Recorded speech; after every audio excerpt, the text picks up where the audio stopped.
10 মাস 10 দিন পেটে সন্তানকে নিয়ে কষ্ট করেও সন্তানের মুখ দেখে যেন মা সব কষ্ট ভুলে থাকতে পারে।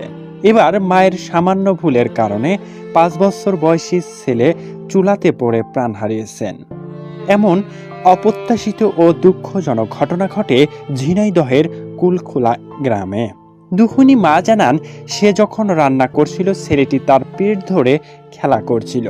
খেলা করার এক পর্যায়ে মা যখন রান্না শেষ হয় ছেলেকে বাহিরে রেখে ঘরের মধ্যে ভাতের পাতিল রাখতে যায় দুঃখিনী মা। দৌড়ে খেলা করতে গিয়ে গরম চুলার মধ্যে পড়ে যায় ছেলেটি।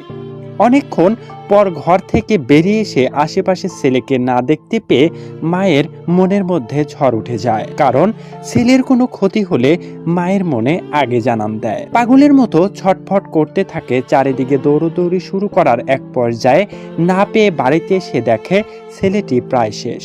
ছেলেকে দেখে চিৎকার দিয়ে বেহুশ হয় জনম দুঃখিনী মা। হায় খোদা, এমন কষ্ট মেনে নেওয়া যায় না, বেঁচে থাকা মানুষের পক্ষে কোনোভাবেই সম্ভব নয়। মায়ের আত্মচিৎকারে এলাকাবাসী এসে ছেলেকে উদ্ধার করে হাসপাতালে নেওয়া হলে ডাক্তার জানান ছেলেটি অনেক আগেই প্রাণ হারিয়েছেন এবং মায়ের অবস্থা গুরুতর আহত হয়েছেন তিনি।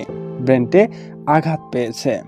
দর্শক, মায়ের সামান্য ভুলের কারণে বুকের মানিক হারানোর এমন অপ্রত্যাশিত ও হৃদয় বিদারক ঘটনাকে ঘিরে আপনার চোখে পানি আসলো কিনা তা অবশ্যই কমেন্ট করে জানিয়ে দেবেন। ভিডিওটি শেয়ার করার পাশাপাশি চ্যানেলটি সাবস্ক্রাইব করে আমাদের সাথেই থাকবেন। আল্লাহ হাফেজ।